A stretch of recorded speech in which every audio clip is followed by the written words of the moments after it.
Serious allegations are coming from the Turkish President Recep Tayyip Erdogan as he has accused the US-led coalition of supporting terrorist groups. In the beginning, the coalition said that they were going to fight ISIS. They were even accusing us of supporting ISIS. Now they have all disappeared. On the contrary, they are supporting terrorist YPG, PYD, including ISIS. It's very clear. We have confirmed evidence with pictures, photos and videos. Caleb Maupin joins us now from New York. Caleb, pretty damning stuff. Says he's got the evidence to back it all up. Just take us through this story. Well, we don't yet have the evidence in front of us, but he does say that he has it. He has evidence of alleged U.S. support for the ISIL terrorists. Now, the biggest question seems to be what impact this will have on the coalition in the region. These statements from Erdogan certainly inflammatory, and it could have an impact on the relationship between the United States and Turkey. Now, in the past, the United States has described Turkey as a key ally in the region. Let's take a listen to what's been said by spokespersons for the U.S. State Department. The United States as a friend and partner of Turkey. Turkey's been a strong ally for decades. We believe Turkey is a genuine partner in destroying ISIL.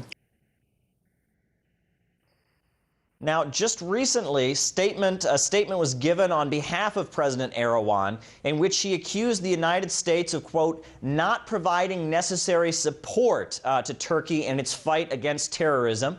He described how in the Jarablus region and other places where Turkey is battling against terrorist forces that Turkey has not received adequate support from the United States. Now, it's also important to keep in mind the context that a new format in negotiations has recently opened up. Talks are taking place between Turkey, Iran, and Russia regarding the situation in Syria and the region. The foreign ministers of the three countries have gathered to discuss the situation in Aleppo and in Syria. And recently, the spokesperson for the U.S. State Department, John Kirby, was grilled about the U.S. position regarding these new talks between the three countries. Let's take a listen to that conversation. Mr. Kerry doesn't see it as a snub.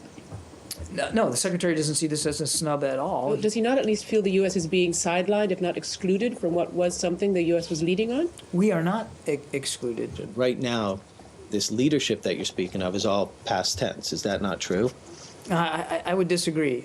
They don't seem to want him to be involved.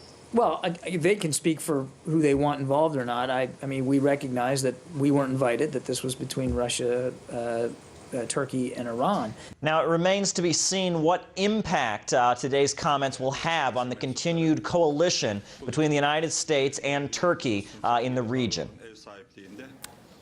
Caleb Maupin bringing us the very latest there from New York. Thank you.